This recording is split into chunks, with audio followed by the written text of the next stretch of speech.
दोस्तों, कहते हैं कि जिंदगी में सबसे बड़ा तूफान वही होता है जो हमें भीतर से तोड़ दे। लेकिन कुछ लोग ऐसे होते हैं जो टूटकर भी और मजबूत बन जाते हैं। आज की कहानी एक ऐसे इंसान की है जिसने सब कुछ खो दिया लेकिन हार नहीं मानी। अगर आप भी कभी अपने दर्द में अकेले महसूस करते हैं तो इस कहानी को अंत तक जरूर सुनना। कहानी आखिरी चिट्ठी। राजीव 18 साल का उत्तर प्रदेश के एक छोटे गांव में रहता था। मिट्टी का घर, बरसात में टपकती छत और सपनों से भरी आंखें। पिता खेतों में मजदूरी करते, माँ दूसरों के घर बर्तन धोती थी।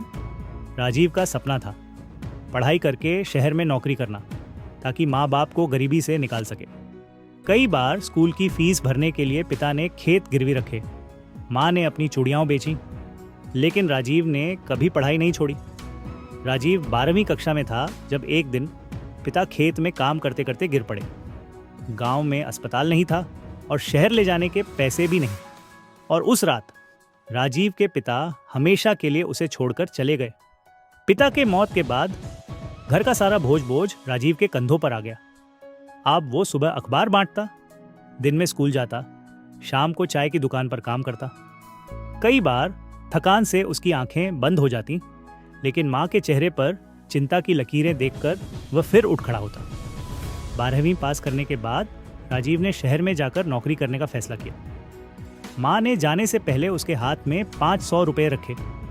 बेटा, ये आखिरी जमा पूंजी है, इसे संभाल कर रखना। शहर पहुंचकर उसे एक फैक्ट्री में हेल्पर की नौकरी मिल गई।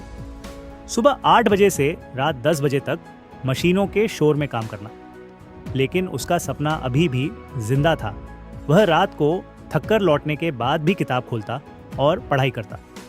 एक दिन फैक्ट्री के मालिक ने कहा, कंप्यूटर सीख लो, प्रमोशन मिलेगा। राजीव ने आधी सैलरी से क्लास ज्वाइन की, लेकिन 1 महीने बाद फैक्ट्री बंद हो गई और सैलरी भी नहीं मिली। किराया देने के लिए उसने किताबें बेच दी।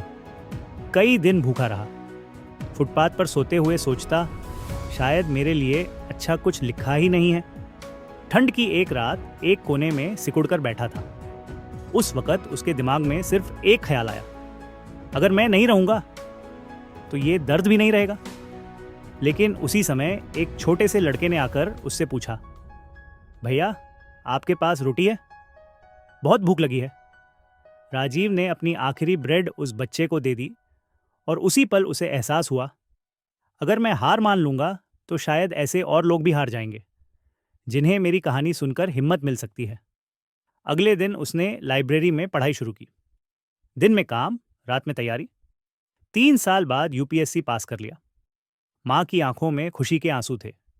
राजीव ने एक इंटरव्यू में कहा, जिंदगी में हालात कभी आसान नहीं होंगे, लेकिन अगर आप सपनों को छोड़ देंगे तो हालात बदलेंगे भी नहीं। भूख, ठंड, धोखा, सब सह सकता हूं, हार मानना नहीं। दोस्तों, ये थी राजीव की कहानी। एक ऐसा इंसान जिसने हर दर्द को अपनी ताकत बना लिया। अगर आपको भी लगता है कि आपकी जिंदगी मुश्किल है, तो याद रखिए, आपका कल आज से बेहतर हो सकता है। बस कोशिश मत छोड़िए। अगर आपको ये कहानी अच्छी लगी तो वीडियो को लाइक करें और चैनल को सब्सक्राइब करें ताकि ऐसी और प्रेरणादायक कहानियां आप तक पहुंचती रहें।